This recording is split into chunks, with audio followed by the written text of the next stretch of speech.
Coding and decoding అంటే students భయపడతారు. కానీ ఈ 3 ట్రిక్స్ తెలిస్తే ఎస్ఎస్సిలో ఈజీగా మార్క్స్ గెయిన్ చేయొచ్చు. కోడింగ్, డికోడింగ్ అంటే వర్డ్స్‌ని రూల్స్ ప్రకారం మారుస్తూ సాల్వ్ చేయాలి. రూల్ తెలిస్తే క్వెషన్ చాలా ఈజీగా సాల్వ్ చేసేయొచ్చు. బేసిక్‌గా ఆల్ఫాబెట్ వాల్యూస్ ఏంటో తెలుసుకోవాలి ఫస్ట్. ఆల్ఫాబెట్ వాల్యూస్ ఏంటి? ఏ అంటే 1, బి 2, సి 3 అలా ఏ టు జెడ్ వచ్చేసి మనకెన్నుంటాయి? ఆల్ఫాబెట్ వాల్యూస్ 26 ఉంటాయి. ఇది చాలా కామన్ ప్రాసెస్ అనమాట. ఇది మస్ట్ అండ్ షుడ్‌గా తెలియాలి. ఇవి తెలిస్తేనే మనం కోడింగ్ అండ్ డికోడింగ్ నుంచి ఎలాంటి ప్రాబ్లమ్స్ అడిగినా ఈజీగా సాల్వ్ చేసేయొచ్చు. ఆల్ఫాబెట్ వాల్యూ తెలవడం అనేది ఫస్ట్ ట్రిక్ అనమాట. అండ్ సెకండ్ ఇంపార్టెంట్ పాయింట్ ఏంటంటే ఆపోజిట్ లెటర్స్ ట్రిక్. ఓకేనా? ఆపోజిట్ లెటర్స్ ట్రిక్ ఏంటి? ఆపోజిట్ లెటర్స్ అంటే ఏంటి? స్టార్టింగ్ నుంచి ఏంటి? ఏబీసీడీ స్టార్టింగ్ నుంచి అయితేనేమో ఏతో స్టార్ట్ అవుతుంది. ఆపోజిట్‌లో ఏబీసీడీ ఆల్ఫాబెటికల్ ఆర్డర్ ఎలా స్టార్ట్ అవుతుంది? జెడ్ నుంచి స్టార్ట్ అవుతుంది. ఏ టు జెడ్ అనేది నార్మల్ ఆర్డర్ అయితే, జెడ్ టు ఏ అనేది ఆపోజిట్ ఆర్డర్ అనమాట. ఓకేనా? ఆపోజిట్ లెటర్స్ అంటే జెడ్ నుంచి రివర్స్‌గా రాయటం. So, A is coded as Z. ఓకేనా? ఆపోజిట్ అనమాట. ఏకి జెడ్ ఆపోజిట్ అంటే జెడ్ ప్లేస్‌లో 1 అవుతుంది. ఇలా రివర్స్ ఆల్ఫాబెట్స్‌లో ఏ టు జెడ్ అనేది నార్మల్ ప్రాసెస్ అయితే, జెడ్ టు ఏ అనేది ఆపోజిట్ లెటర్స్ ప్రాసెస్. ఇవి 2 కూడా చాలా కామన్ అనమాట ఎస్ఎస్సిలో. చాలా కామన్‌గా యూజ్ చేసే మెథడ్. ఇందులో కన్‌ఫ్యూజ్ అవ్వడానికి ఏం లేదు. జస్ట్ మనకి ప్రాసెస్ అండ్ ట్రిక్ తెలిస్తే చాలు. సో, మనకిక్కడ ఎస్ఎస్సిలో ఈ విధంగా క్వెషన్స్ అడుగుతారు. If C A T is coded as D B U, how is D O G coded? So, మనకి ఫస్ట్ రూల్ ఏంటి?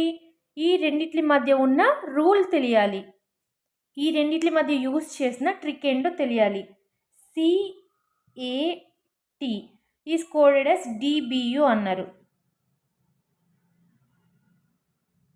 సో, చూడండి. ఇక్కడ మనకి ఎలా యూజ్ చేశారో చూడండి. ఆల్ఫాబెట్స్‌లో సి తర్వాత ఏమొస్తుంది మనకి? డిఏ కదా! అంటే సి ప్లస్ 1 అనమాట. సికి 1 యాడ్ చేస్తే డి వచ్చింది. ఓకేనా? ఏ తర్వాత ఏమొచ్చింది? బి.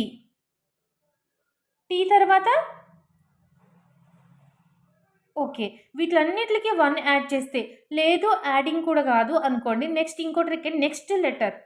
సి తర్వాత ఇమ్మీడియేట్‌గా వచ్చే లెటర్ ఏంటి? డి. ఏ తర్వాత ఇమ్మీడియేట్‌గా వచ్చే లెటర్ బి. టి తర్వాత ఇమ్మీడియేట్‌గా వచ్చే letter you.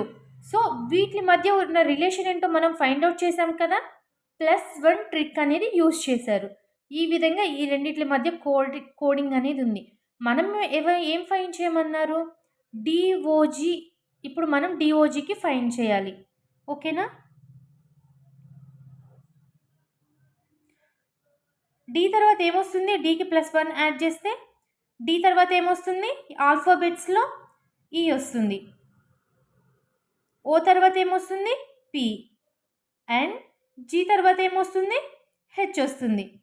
So, C A T coded as D B U. Same relation use చేసి మనం డిఓజికి ఆన్సర్‌ని ఫైండ్ ఔట్ చేసాం. సో, ఇప్పుడు మనకి ఆన్సర్ ఏంటి? D O G is coded as E P H. ఇది కరెక్ట్ ఆన్సర్. సో, అర్థమైంది కదా! ఈ విధంగా మనం ప్రాబ్లమ్ సాల్వ్ చేయాలి. అండ్ ఇప్పుడు రివర్స్ కోడింగ్ ఎలా ఉంటది? ఎగ్జామ్ లెవెల్‌లో రివర్స్ కోడింగ్ మీద ప్రాబ్లమ్స్ అడిగితే ఎలా సాల్వ్ చేయాలో చూద్దాం. ఎగ్జామ్ లెవెల్‌లో రివర్స్ కోడింగ్ మీద. ఇప్పుడు చూడండి ఇదొక ప్రాసెస్ అనమాట. If table is coded as E L B A T, how is chair coded? So, మనకిక్కడ టేబుల్ ఇచ్చారు అండ్ కోడెడ్ యాస్ ఈఎల్బిటి. ఈ రెండిట్లి మధ్య ఉన్న రిలేషన్‌ని మనం ఫైండ్ ఔట్ చేయాలి. ఏ ట్రిక్ యూజ్ చేశారో ఫైండ్ ఔట్ చేసి ఈ రెండిట్లి మధ్య ఉన్న రూల్‌ని మనం చైర్‌కి అప్లై చేయాలి. ఓకేనా? ఫస్ట్ ఇచ్చింది రాసుకుందాం.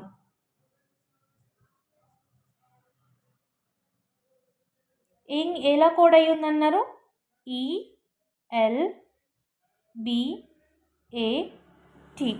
ఓకే. ఇక్కడ మీరు జాగ్రత్తగా అబ్జర్వ్ చేయాల్సింది ఏంటి అంటే, ఇందులో ఉన్న ఆల్ఫాబెట్సే ఇందులో ఉన్నాయి. మనకి ఏమైనా ఎక్స్ట్రా ఆల్ఫాబెట్ యాడ్ అయ్యిందా? లేదు. ఇందులో ఏవైతే ఆల్ఫాబెట్స్ ఉన్నాయో సేమ్ అవే ఆల్ఫాబెట్స్ ఉన్నాయి. అంటే కొన్ని వర్డ్స్ రివర్స్ అయ్యాయి అన్నమాట. ఈ ఉన్న పొజిషన్ నుంచి రివర్స్ అయ్యాయి. అవేంటో మనం ఇప్పుడు చూద్దాం.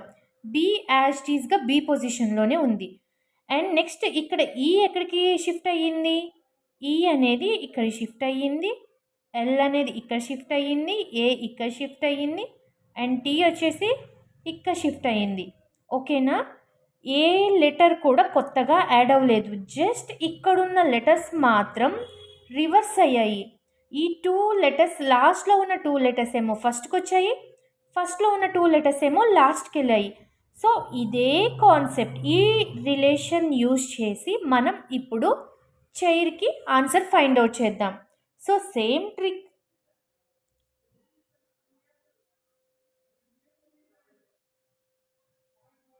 ఓకేనా. చైర్ బి యాస్టీస్ అలాగే ఉంది సెంటర్లో, సో మనం ఇక్కడ ఏ యాస్టీస్ అలాగే రాసుకుంటాం. ఈ 2 అనేవి ఇక్కడ షిఫ్ట్ అయ్యాయి, ఐ వచ్చేసేమో ఇక్కడ సెకండ్ ప్లేస్లోకి వచ్చింది, ఆర్ వచ్చేసేమో ఫస్ట్ ప్లేస్కి వెళ్ళింది. ఓకేనా, ఫస్ట్ మనం ఆర్ రాసుకోవాలి, అండ్ నెక్స్ట్ సెకండ్ ప్లేస్లో ఐ రాసుకోవాలి, అండ్ నెక్స్ట్ ఈ హెచ్ వచ్చేసేమో ఇక్కడ షిఫ్ట్ అయ్యింది, అండ్ సి వచ్చేసి ఇక్కడ షిఫ్ట్ అయ్యింది. సో ఆన్సర్ ఏంటి, chair is coded as RIEHC. So చాలా ఈజీగా ఉంది కదా. జస్ట్ మనకి ఈ ఫస్ట్ ఇచ్చిన 2 వర్డ్స్ ఏమైతే ఉన్నాయో ఆ 2 వర్డ్స్ మధ్య ఉన్న రిలేషన్ని ఫైండ్ అవుట్ చేస్తే, అక్కడ ఉన్న రూల్ని ఫైండ్ అవుట్ చేస్తే, సేమ్ అదే రూల్ని మనం అడిగిన క్వశ్చన్కి అప్లై చేయాలి. ఎక్స్ట్రా చేయాల్సిందైతే ఏమీ లేదు. సో ఇక్కడ జస్ట్ పొజిషన్స్ అనేవి రివర్స్ అయ్యాయి, మనం కూడా అదే మెథడ్ని ఇక్కడ అప్లై చేసాం, అదే ఫాలో అయ్యాం. అండ్ దెన్ మనకి వచ్చిన ఆన్సర్ ఏంటి, RIAHC. Chair is coded as RIAHC. ఇది correct answer.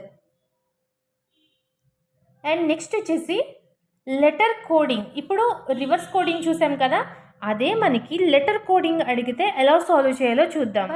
Letter coding, if A = 1, B = 2, Z = 26, then what is code for BAD? So మనం ఇప్పుడు BADకి కోడ్ ఫైండ్ అవుట్ చేయాలి. మనకి A = 2, A = 1, B = 2, అలా ప్రతి ఆల్ఫాబెట్కి నెంబరింగ్ ఇచ్చారు, అంటే 1 to 26 కంటిన్యూస్గా అనమాట. సో మనం BADకి ఫైండ్ చేయాలి. సో B వాల్యూ ఎంత, 2, B is coded as 2, and A is coded as 1, and D, ఆల్ఫాబెట్స్లో D ఎన్నో పొజిషన్లో ఉంటుంది, 4th పొజిషన్లో ఉంటుంది. Then D is coded as 4. So BAD is coded as 214. మనకి ఆన్సర్ ఏంటి, 214. అండ్ మీరు బాగా గుర్తుంచుకోవాల్సింది ఏంటి అంటే, SSCలో కొన్ని కామన్ ప్యాటర్న్స్ ఉంటాయి. ఆ కామన్ ప్యాటర్న్స్ ఏంటో ఫస్ట్ తెలియాలన్నమాట. మనకి +1 లేదా -1 లెటర్స్, అంటే Bకి +1 యాడ్ చేస్తే C వస్తుంది, లేదా Bకి -1 చేస్తేనేమో A వస్తుంది. ఈ ప్యాటర్న్ అనేది కామన్, క్వశ్చన్స్ అడిగేవి మనకి ఈ ప్యాటర్న్లో. నెక్స్ట్ రివర్స్ మెథడ్ అనమాట. ఓకేనా, రివర్స్ వర్డ్స్ అంటే ఇందాక చూసాం కదా, వర్డ్స్ మొత్తం ఒకే చోటు ఉంటాయి, న్యూగా ఏం అవ్వవు, కాకపోతే వాళ్ళ పొజిషన్స్ అనేవి మారుతాయి అనమాట, అవి రివర్స్ వర్డ్. నెక్స్ట్ ఏంటంటే స్కిప్ లెటర్స్. ఇప్పుడు స్కిప్ లెటర్స్ అనమాట. స్కిప్ లెటర్స్ అంటే ఏ ఇచ్చి మధ్యలో B ఇవ్వకుండా C ఇస్తారు, C ఇచ్చి D ఇవ్వకుండా E ఇస్తారు, అలా 1 నెంబర్ అనేది 1 పొజిషన్ అనేది స్కిప్ అవుతుంది. ఇంకొకటి ఏంటి, ఆపోజిట్ లెటర్స్ అంటే ఏ ప్లేస్లోనేమో Z అండ్ Z పొజిషన్లోనేమో A వస్తుంది, రివర్స్ అనమాట. కంప్లీట్గా ఆల్ఫాబెట్ సిరీస్ అనేది రివర్స్ అవుతుంది. ఇవి కామన్గా మనకి SSCలో అడిగే ఎగ్జామ్ ప్యాటర్న్స్ అనమాట. అంతా ఒకటే. మనం గుర్తుంచుకోవాల్సింది ఏంటి అంటే, రూల్ ఒక్కటే గుర్తుంచుకుంటే ప్యాటర్న్ ఐడెంటిఫై చేయడం అనేది చాలా ఈజీ. ఓకేనా, రూల్ ఒకటే ఉంటుంది, ఆ ప్యాటర్న్ ఏంటో మనం ఐడెంటిఫై చేసి ప్రాబ్లమ్ని ఈజీగా సాల్వ్ చేసేయచ్చు. ఇప్పుడు నేను మీకు ప్రాక్టీస్కి ఒక క్వశ్చన్ ఇస్తాను, ఎంతమంది కరెక్ట్గా ఆన్సర్ చేస్తారో చూద్దాం. If pen is coded as QFO, how is book coded? ఈ రెండింటి మధ్య ఏ రూల్ అయితే యూజ్ చేశారో ఆ ప్యాటర్న్ని ఫైండ్ అవుట్ చేసి మీరు బుక్కి కరెక్ట్ ఆన్సర్ని కామెంట్ చేయండి. ఈ కోడింగ్ అండ్ డికోడింగ్ ట్రిక్ SSCకి చాలా ఇంపార్టెంట్. మీకు ఈ వీడియో నచ్చినట్లయితే లైక్ చేయండి, అలాగే మరిన్ని SSC సీక్వెన్స్ వీడియోస్ కోసం మా ఛానల్ని సబ్స్క్రైబ్ చేసుకోండి. Thank you.